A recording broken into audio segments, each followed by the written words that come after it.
Agora vamos falar de diagnóstico eficiente. Bom, diagnóstico de centrais ou de defeitos nas centrais nem sempre é uma tarefa fácil, mas mesmo assim, com o devido conhecimento, é possível ter resultado. Para isso, precisamos ter um método de diagnóstico bem formatado. No e-book, pessoal, que está no comentário fixado da live, tem uma parte lá que eu destrincho isso aqui. Então é bem legal vocês lerem, tá? Vai trazer muita informação bacana e é gratuito. Então já é um pontapé inicial aí para que vocês conheçam um pouco do segmento, quem ainda não está, né, no segmento de reparo. Mas ali a gente fala, né, dos principais problemas, diagnósticos que dá para fazer, né? Lógico que de maneira genérica, a gente não abordou de todas as centrais, mas de uma maneira genérica para que vocês já conheçam os principais defeitos.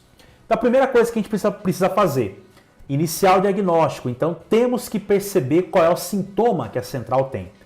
Alguns sintomas clássicos: central sem funcionamento, ou seja, módulo morto.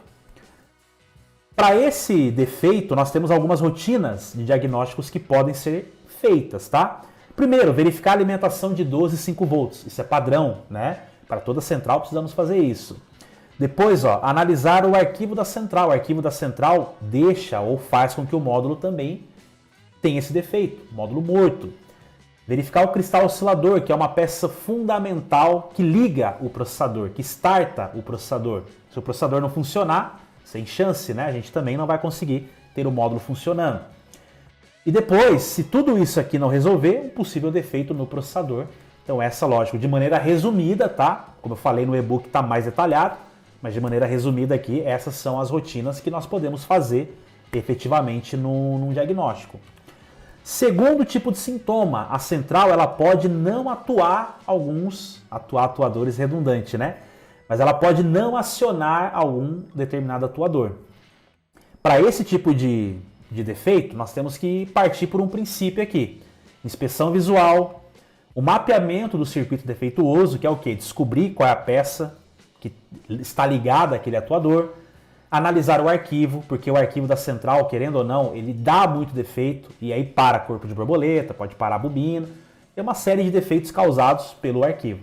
E se tudo isso não resolver, a gente chega sempre na raiz do problema. Mas é o último caso, o último dos últimos, que é possível defeito no processador. Não dá para descartar um defeito no processador numa situação dessa. Então, claro, né, ele é a última peça a ser avaliada. Sintoma 3, uma central sem reconhecer sensores. Temos também que fazer alguns passos aqui. Inspeção visual, mapeamento do circuito, que é o quê? A localização dos principais componentes que envolvem o sensor com problema. Verificar a alimentação do sensor, muito importante, ver se ele está recebendo aterramento e os 5 volts, isso é a primeira coisa que a gente tem que fazer, né? Trocar o arquivo também, o arquivo eu já vi dando problema, inclusive nessa situação, ele parava de ler o sensor de temperatura da água, entrava em modo de ventoinha direto e era o arquivo o problema. Possível defeito no processador também. É sempre o último dos últimos, das últimas possibilidades aqui, tá? E o sintoma 4, uma central sem comunicação, segue a mesma regra, né?